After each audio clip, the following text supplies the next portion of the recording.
Good afternoon, ladies and gentlemen. It is now 2 o'clock. Purely for the purposes of the digital record, my name is Ryn Smith, the Inspector appointed on behalf of the Secretary of State for Communities and Local Government to examine the Tunbridge Wells Allocation Local Plan. And in the room as well for the examination is Lynette Duncan, the Programme Officer. There are apparently no members of the public in attendance.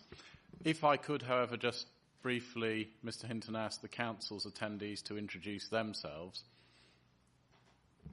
Yes, sir. Kelvin Hinton, Policy Manager with the Borough Council. Yes, sir. My name is Adrian Tofts, and I'm Planning Policy Team Leader with the Borough Council. Thank you very much. As everybody is more than adequately familiar with the venue, we won't go through any of the normal preliminaries. Again, just for the record, to state that this is a business session where essentially we are programming various matters that need to be addressed by work done by the Council and other representatives flowing out of the hearing sessions that have been held in December. The main purposes of this afternoon's session are to address any remaining procedural questions raised by documents that have been submitted to the examination in the last few days, to deal with the matters arising and actions from earlier hearing sessions, and agreeing the timescales for any responses that might be required. We need to ensure that a process is put in place to address main modifications to the plan that the Council wishes to propose and that I need to consider for recommendation, enabling those to be placed into a single document and also considering the approach that might be taken to consultation on main modifications. And wrapping all of those together, we also then need to consider progress on and completion of my report in a manner that enables feedback from the main modifications process and outstanding actions to be taken fully into account. I'm proposing that we continue this session until we conclude. I don't think we're going to need a break because I don't think we're going to be here for that long. And when this session concludes, I will provisionally close the hearings. And I say provisionally because there is I guess at least theoretical possibility that given that there will be main modifications, that new matters might arise that in turn might mean that we have to return here to provide somebody with an opportunity to be heard. I would, however, though, foreshadow that I don't at this juncture anticipate needing to have any further hearings. I anticipate at present that everything should be capable of being dealt with from here on in by way of written procedures. Okay. Can we then look as close as possible to agenda order at the issues that we need to cover this afternoon? In terms of the first item on the agenda, discussion reserved from earlier matters, everybody finished what they needed to finish, and except in one instance in relation to Cranbrook, where a separate action has been put in place that allows people to respond. We'll come to that in a second. There's only one other matter arising from earlier discussions that's in front of me, and that is there has been an email from the Environment Agency in relation to matter F, Paddock Wood. And they've set out in writing their view of the causes of flooding at Paddock Wood on the 22nd of September 2015. This flows on from questions that I'd raised orally in the Paddock Wood session about why that particular event had occurred. I believe the Council should have a copy of the email. Yes, sir. No concerns about it or any reason why I shouldn't just turn it into a document and have full regard to it? No, sir. Just so you're aware, outside the examination hearings and following the discussion at the Paddock Wood session, I did email the various agencies and the town council, and basically say if there was any further information that the town council wished to put to the agencies regarding the events of the flooding incident in September, could they do that sooner rather than later in order that the agencies could respond having regard to all information that was available? The indication is that there's likely to be no further information required or available. Therefore, the agencies should be able to respond to you, and obviously the Environment Agency has considered it that they can do so sooner rather than later, and that's what they've done. Indeed. And I mean, that probably takes me to the only caveat that needs to be placed over this document. I would obviously be grateful, because I won't necessarily see documents until it's too late, in the sense of too late procedurally to allow others to form views on documents. If one of the other agencies or the town council were to put in something surprising that might suggest a need for the Environment Agency to reconsider what they've said in this document, I'd be very grateful if the council would draw the correspondence to Environment Agency's attention. That's fine, sir, we can do that. Excellent. Okay, well, that email from the Environment Agency then goes into the examination library, and Lynette Duncan has catalogued it as IPWR/06. Okay. Is there anything else of that sort of immediate matters arising nature that we need to cover before we go into the action list?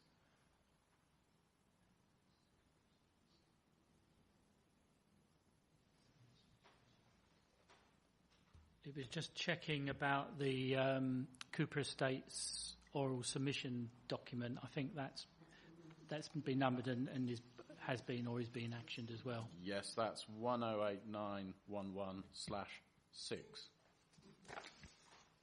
So that's already in, and I'm sure if it's not already up on the website, it's probably well on its way to being there. It's already there. Thank you very much.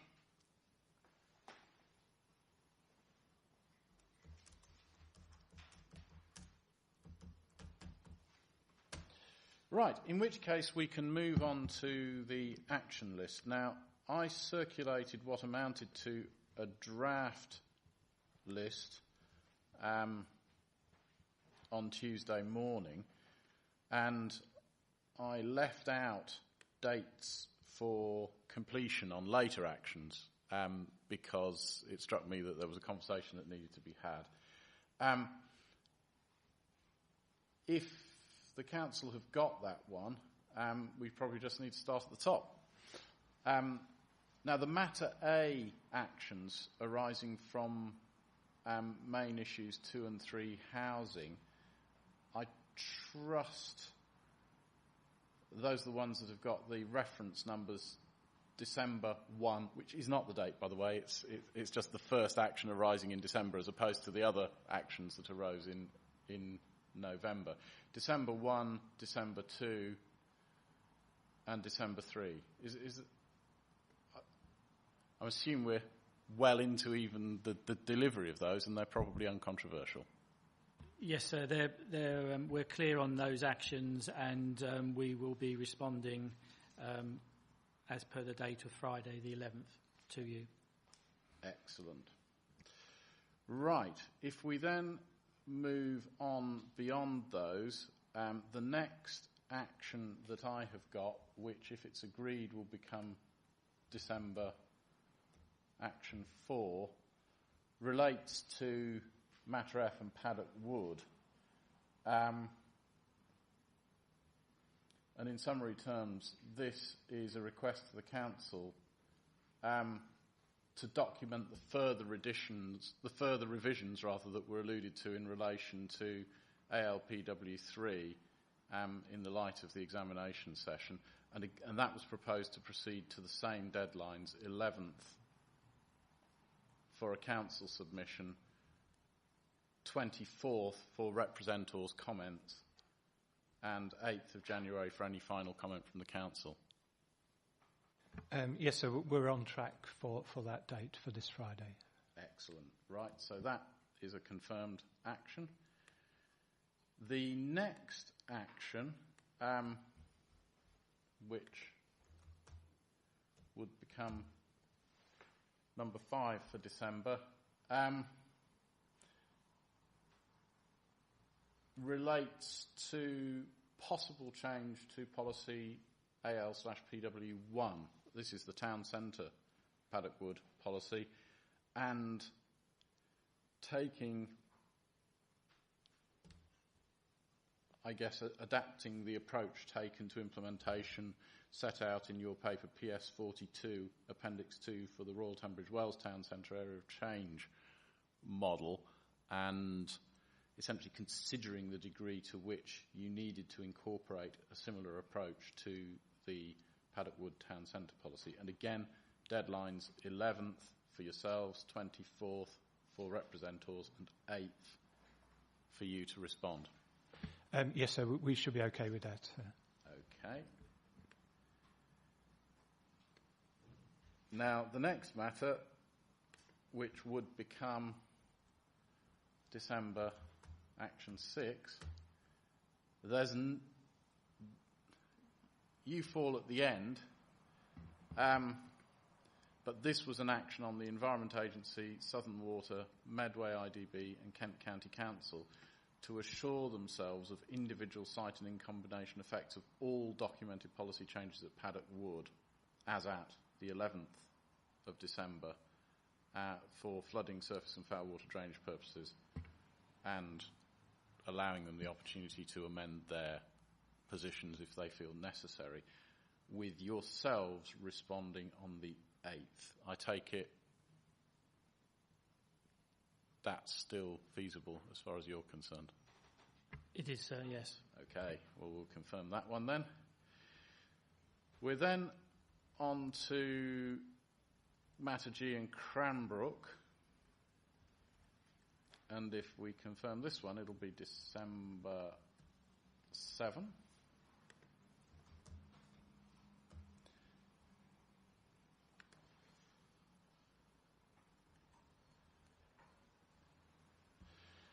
The council had undertaken to reconsider the boundary of the allocation in the light of information provided about ownerships and also in the light of the site inspection and the review of the physical features on the boundary of that site. Now, this is where I stopped putting dates down for very obvious reasons, because we're very close to the 11th, and I was conscious that only arose, hardly a moment ago. Yes, I'm not sure we could meet that action by the 11th. It needs some input from a colleague who is responsible for the mapping. And unfortunately, that colleague is also doing some of the early work on housing supply. Can you propose a date? I'd rather have a proposal that works.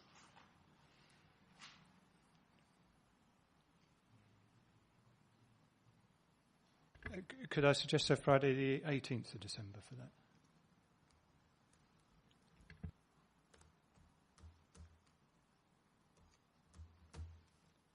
Okay, and then if we bounce down, we clearly would have to allow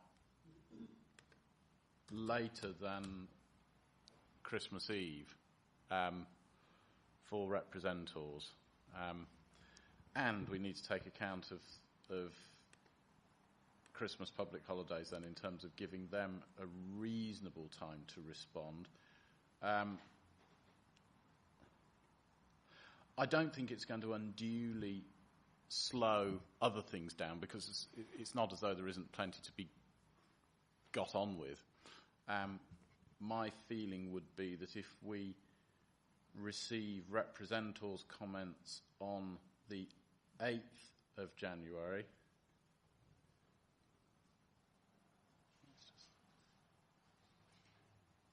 and then the council's final comments on the 22nd of January.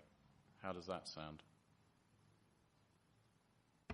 So the first date of 8th of January sounds fine, as far as we're concerned, for representatives to get back. But as a borough council, I don't think we would need that long after the 8th. If you can do it quickly. Yeah. Would the 15th? Friday the 15th would be fine, yeah. Okay, 8th and 15th.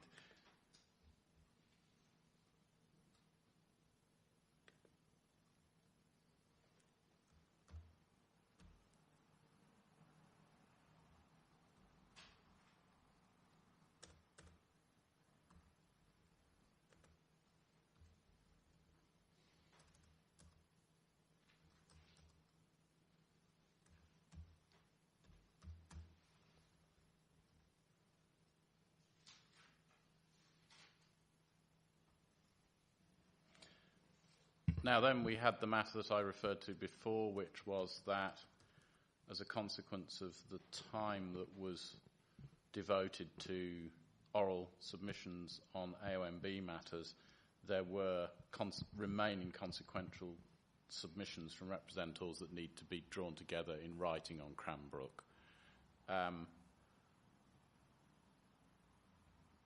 My feeling there would be to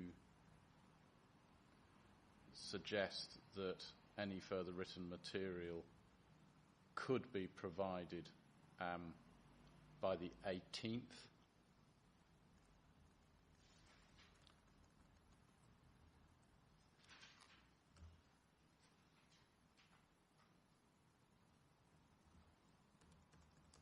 And that the 8th of January would be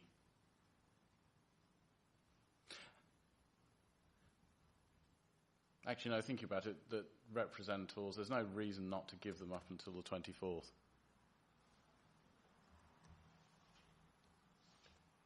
Sorry, so just changing that, 24th, and then we can revert to a council response, which is the only response from the council on this particular action, by the old date of the 8th of January. That's fine, sir.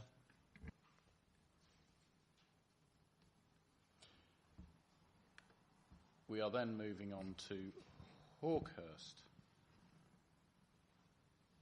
And there was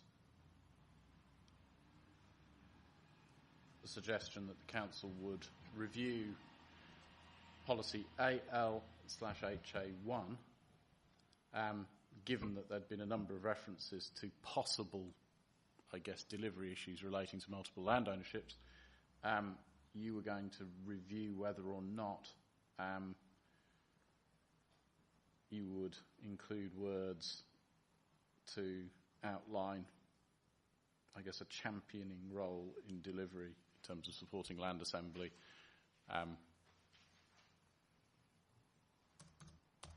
On that site.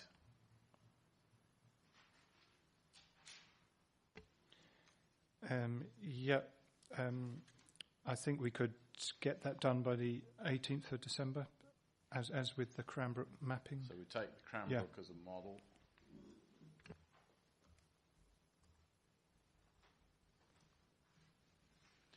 In which case we're asking for representals by the 8th.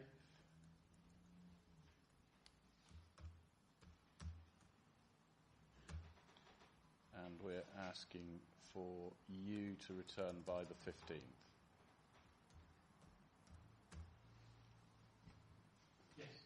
Yes, sir, that will be fine. Okay.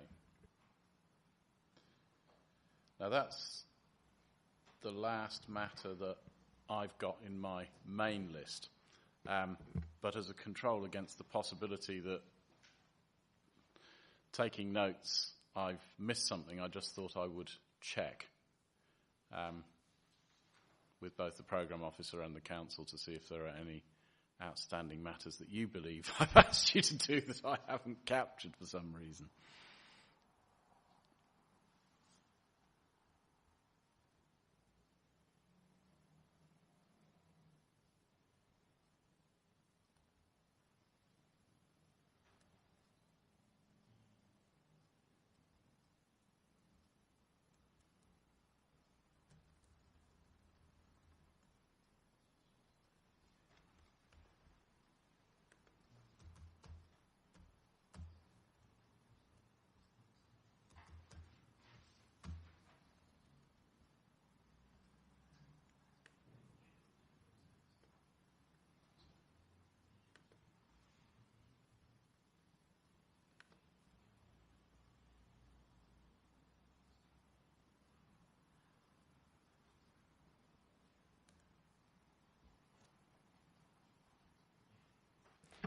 So in relation to Royal Tunbridge Wells sites, Yes.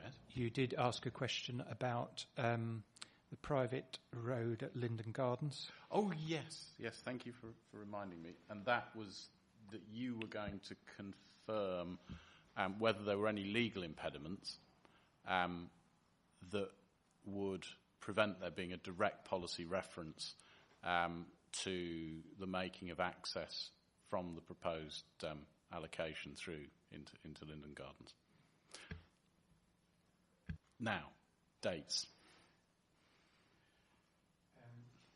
So I've already contacted Kent County Council's Highways officer, and her advice is that we may need to approach some of the individual residents, and so it may be a difficult matter to get to the bottom of, and may best be resolved by amending the policy, perhaps to say links can be provided if possible. If feasible, yeah. So we will endeavour to get to the bottom of what any legal agreement says, but it sounds as though it might be quite a lengthy process to find out where it sits. Yeah, not enormously surprising, I guess, given the observation on site that is a private road. What we then need to do, I guess, is to have a reasonable period of time for some due diligence on it, which will lead you to either a position where you want to sustain the link element of the policy, or alternatively you want to change it. And then a mechanism to draw in the representor if you're proposing to change it. Would there be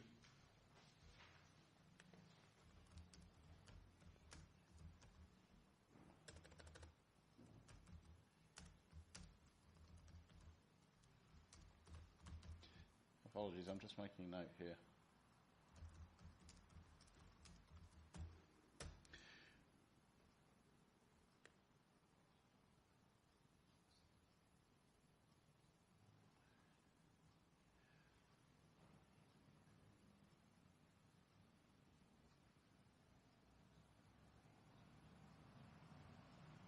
Would there be enough time for you to have reached a reasonably concluded position by the 8th of January?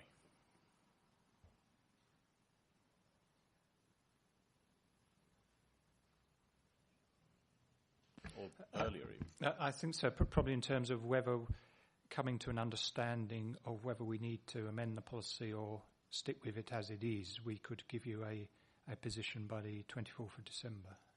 Right, that's very helpful.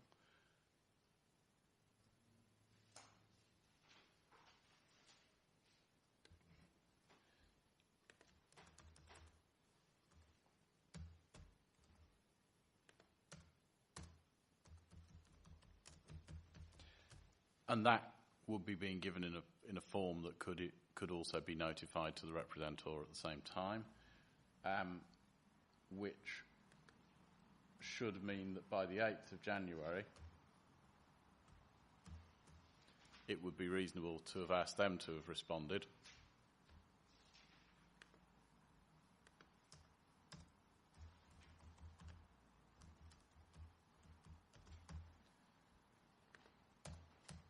And on the previous model, you could then respond on the following week, 15th. Yes, sir, that would be fine.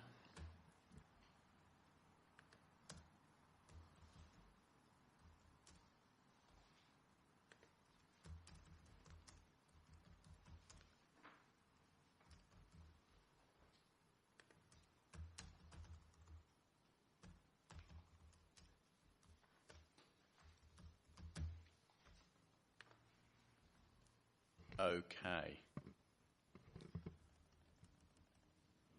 Now, are we of a shared understanding then about actions? Is there anything else that the council believes you've been asked to do? I don't believe there's anything further we've been asked to do. That you haven't picked up. So. We haven't picked up. Just for absolute clarity, the one point I would make, although it will make absolutely no difference to the dates that we've agreed, the council offices are actually shut on the 24th. So our actions will actually, in practical terms, be by the 23rd. Yes. Just so you're aware. No, I am conscious of that, and in actually, because there was a kind of frisson of fear that happened when I mentioned the 24th, originally setting that date. The point that I guess became clear to me and why I've sustained that date is that that date generally applies to representors, not to the council, and there are a number of folk for whom it's a normal business day, and I thought it was, given that I was actually trying to run things quite hard and keep a sense of momentum, what I didn't want to do was just take a whole business day away from them somewhat arbitrarily. I was also conscious that the council had a period which had factored into it an allowance for the public holidays before it needed to respond on the 8th. So I trust that that's still... That's absolutely fine. I just wanted to be absolutely clear on it, but that's fine as far as we're concerned. And indeed, as we have the programme officer here, and as there will no doubt be some toing and froing about documents that need to go on the website, because documents that arrive on the 24th only then need to be responded to by the council, the fact that they might actually not get published for a few days is, as I see it, not a problem whatsoever.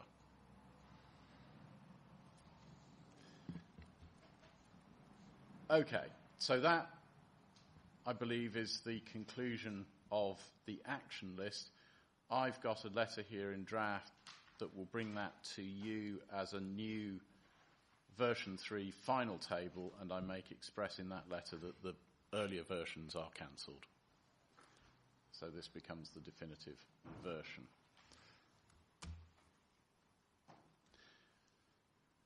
Okay, so if we can then move on to a mechanism for main modifications, because plainly there are a number of modifications that have been proposed in the council's various documents, and I think we will then need a decent period of time in which the council can actually gather together all of their final concluded positions, including positions emerging from the various actions, and produce a single table of reference for all of those modifications considered to be main modifications, and then a second table in the way that I'd originally requested of those consequential modifications that you don't view as being main modifications. What I will need to do is to then check all of those item by item against my own record of the hearings, assure myself that they address the concerns that have been raised during the hearings and in writing, and then I need to consider whether there are any other changes that are needed to address concerns that haven't arisen for some reason. Now, I know there are differing approaches in terms of the way that that's dealt with. Some inspectors on larger matters write what amounts to an interim report. What I wanted to explore with yourselves was the view that taking it to that sort of fully reasoned level of resolution adds time to the reporting process, and unless you felt you needed it particularly and wanted to press me for it, I would be content to allow, I guess, full reasoning to rest in the final report, and that actually the best way forward, as I see it there, would be to write a letter of guidance that says, you know, I believe I'm still outstanding on matters A, B, C and D, or whatever, and furthermore the modifications that you're promoting on these particular matters don't feel like they've quite got to the core of the issue raised by the representor. If the council is content to receive a letter and have an exchange of correspondence that would need to be published on the website, I would suggest that as being probably the best way forward. So we would agree with that, and we would consider that the preferred way forward as well. So we would welcome that approach. Okay, well, that is what will be done.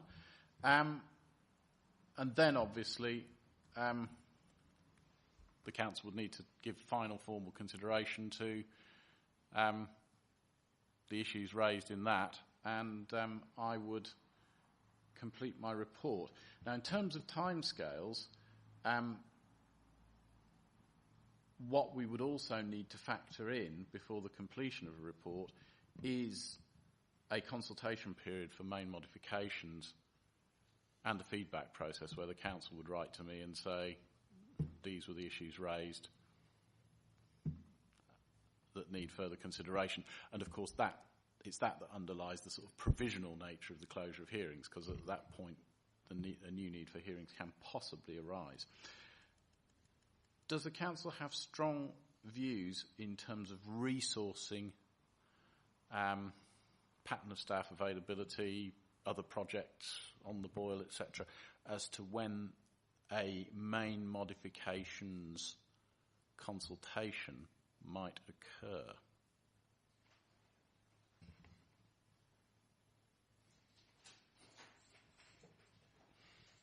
We don't have an immediate response, but we just need to check with some colleagues. And well, why don't you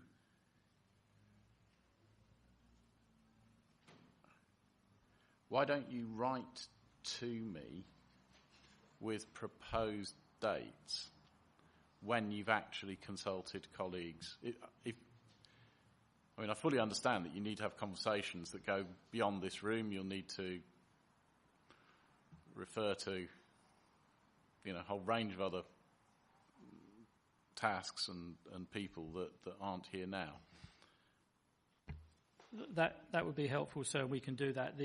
What I can confirm is that I understand we don't have any other consultation events planned for the first part of next year, which would conflict or overlap with this process. So it's just really a question of thinking it through a bit and coming up with a timescale parameter for that. Okay. By all means. Kent have a policy for an 8-week, no matter what the legislation says, they have an 8-week consultation period. I didn't know your council doesn't have that. It says 6 weeks in the legislation. You can go with 6 weeks.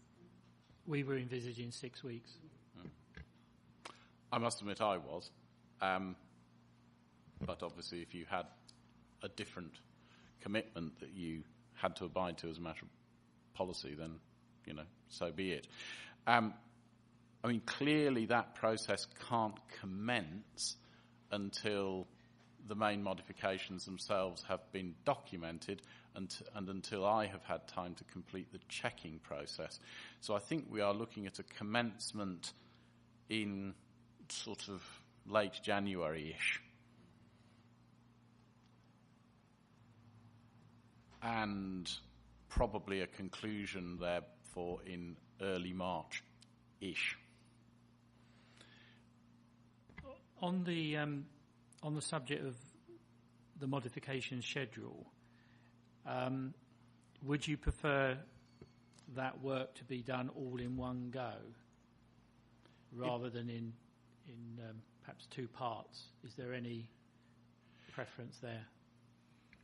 Well, in terms of it being done in two parts, in terms of picking up some of the later actions, is that your thought process? Look, I'm of two minds, I have to say, because I do have some time that I can devote to you, which if some of the matters that you're able to resolve sooner rather than later are resolved, I can plough on with, knowing that maybe one or two of the later actions won't be confirmed for another 2 or 3 weeks. But then there is something to be said for the neatness and tidiness of having it all in one document. And my guess is that your concern probably relates around your internal accountabilities, and you'll need to take a paper to a relevant committee or cabinet or whoever your decision maker is on planning policy. So tell me a little bit more about what you've got to do, and I'll give you a clearer answer. Well, it was only, sir, that we had identified that we would probably be able to produce some information on the main modification schedules by the end of next week. So it was a question of the balance of getting what might be quite a substantial piece of work available in the schedules by the 18th, and therefore that aspect completed sooner rather than later, balanced against the fact of how complex or confusing it might be if another set of modifications then had to follow on, picking up all the outstanding points. So it was purely trying to strike the right balance between avoiding confusion, but equally having something available sooner rather than later. My one challenge to you on that earlier date would be that not only can you give me the text, but that you can also give me the level of assurance that sufficient checks back against internal accountability mechanisms have taken place, so that you don't find yourselves in an embarrassing position where these then turn out to be officer positions that for some reason don't commend themselves to politicians.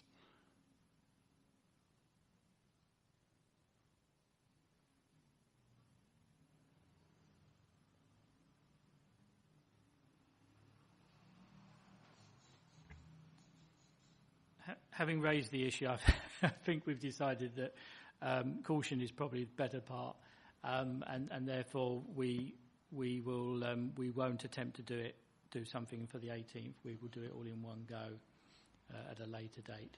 Okay. Well, again, my strong feeling is that we're not going to walk out of this room with a rubber stamp on a date. But I think I need to add an action to the action list, which is that by the 18th, you write to me and set out a clear schedule that addresses completion of the documentation of modifications, is transparent in terms of whether there are any other process that then needs to occur, such as reference to Cabinet, and also advises me that you have considered when a public consultation process might take place, when you're ready to start it, how long it would be, and when it would end.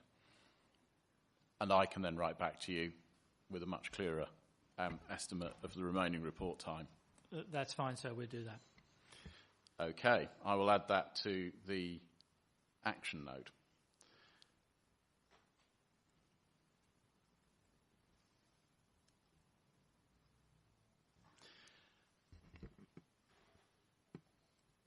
Which really then, given that that is a matter that's being dealt with by subsequent correspondence, takes me to the end of my list, and there are only purely administrative matters remaining, which are to note that I will very shortly provide you with a locker key, a door pass, and I will send you a car park pass back in the post once I have left the borough.